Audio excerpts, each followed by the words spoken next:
I-24 Morning Edition on this January 7, 2015.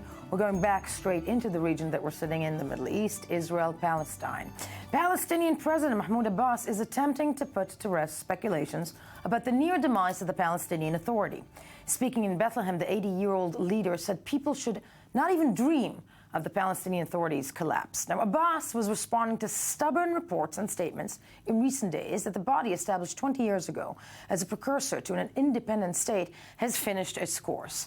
That theory is that of Palestinians, young people in particular, have no faith in the Palestinian Authority and that they prefer an armed uprising rather than wait any longer, is a theory that's been circulating for several days, if not weeks. Now, the events of the past 3 months lend some credence to that hypothesis, though the lone wolf attackers who go out to attack Israelis on a near daily basis in no way represents all Palestinians. Their actions reflect aspirations, many will say, that is shared by many of the youth in the Palestinian territories. In a recent poll, 2/3 said they believe a new uprising would serve national interests better than negotiations, though. And at the very least, Israel seems to see the Palestinian Authority's collapse as a genuine possibility. According to media reports in Israel, the Security Cabinet has met twice in the last 10 days to discuss the scenario and preparations for its unfolding. Now, did Abbas's speech just further feed the rumor mill yesterday? Will it stop the next teenager from grabbing a knife and looking for an Israeli soldier in the streets? That we cannot know. But with me in studio to try and figure it all out is I-24 News correspondent Mohammed Al-Qasim. Good morning to you. Before anything else, let's take a look at the following report. Break it down. Palestinian Authority President Mahmoud Abbas arrived in Bethlehem Wednesday for what was billed as a, quote, important speech ahead of Eastern Orthodox Christmas celebrations in the traditional birthplace of Jesus Christ. Despite various rumors and threats issued in the past, in his speech, Abbas did not sound like he was considering resigning and denied speculation the Palestinian Authority was on the verge of collapse, an option recently mentioned by the Israeli Prime Minister.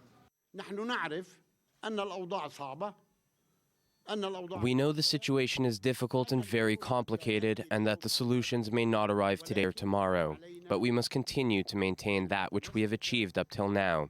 This land is ours. We are protecting our land. We will continue to be responsible, whether a solution is near or not. While Abbas looks set to continue in his role for now, his popularity, as well as that of the Palestinian Authority, is at an all-time low. This PA is not useful.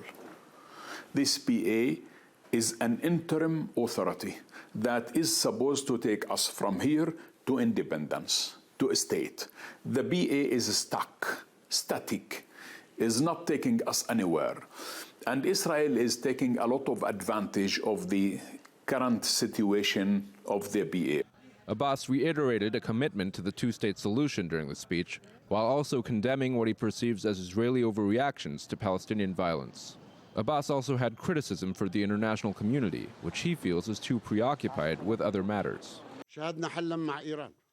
We've seen a solution for Iran and a solution for Libya and also for Syria. Are we not as good as they are? This conflict came before all the others. The Palestinian leader added he would call for an international conference to provide a solution to the Palestinian problem, but such efforts have brought about little real progress in the recent past. Let's go first straight to Ramallah, where we're joined on the phone by General Secretary of the Palestinian National Initiative, Dr. Mustafa Barghouti. Dr. Barghouti, good morning to you. Palestinian Authority falling apart, yes or no? No, what is falling apart is Oslo Agreement.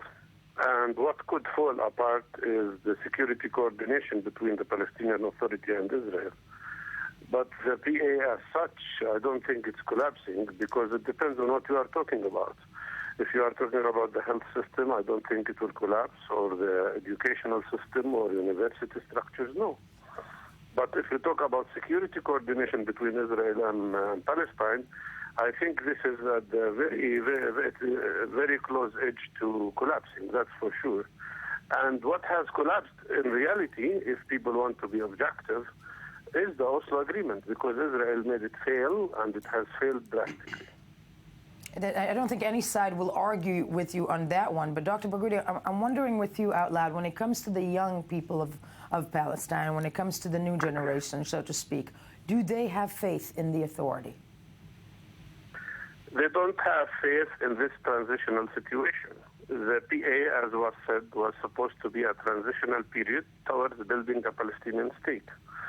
Unfortunately, this did not happen because Israel did not implement its part of the agreement. Today, we are recognized as a state by most countries of the world, but this state is under occupation. So if you are talking about transformation of structures, from structures of PA to structures of a state under occupation, that is quite possible. The younger generation is angry. They are angry at two things. First of all, at the occupation and the system of apartheid that was created by Israel, and this is their main concern. But also they are angry at the lack of political development internally, at the absence of an effective parliament, at the absence of elections internally. So this is a dual process. From one side, there is a movement against occupation and apartheid, and it's the main one. From the other side, there is an internal movement demanding democratic transformation, as should be the case. As should be the case, and sadly at this point, I think it's the stalemate with us, and Dr. Barghouti, if you can stay a little bit with us in studio, Mohammed Qasim, I-24 News correspondent. But somebody planted those seeds, this information that supposedly the PA is on the verge of collapse, be it as a political move to try and get the world's attention. Where did this all begin? Well, this isn't the first time that news of the collapse of the Palestinian Authority have come to surface. President Abbas has warned many times before that if the peace negotiations and the political resolution between Palestinians and Israeli doesn't get pushed forward, he has nothing to sell. He has nothing to sell to the Palestinian people. Also, Dr. Mohammed Yustayi of the PLO member said just recently, he told me that the Palestinian Authority could be at a junction now where if there is no moving forward with peace negotiations, the Palestinian Authority could collapse. What the president tried to say yesterday, two things: that the Palestinian Authority is here to stay and it will not go anywhere because it's the accomplishment of many years of resistance by the Palestinian people. But he also came out to say that I'm also in good health, and the rumors about my health demise is untrue.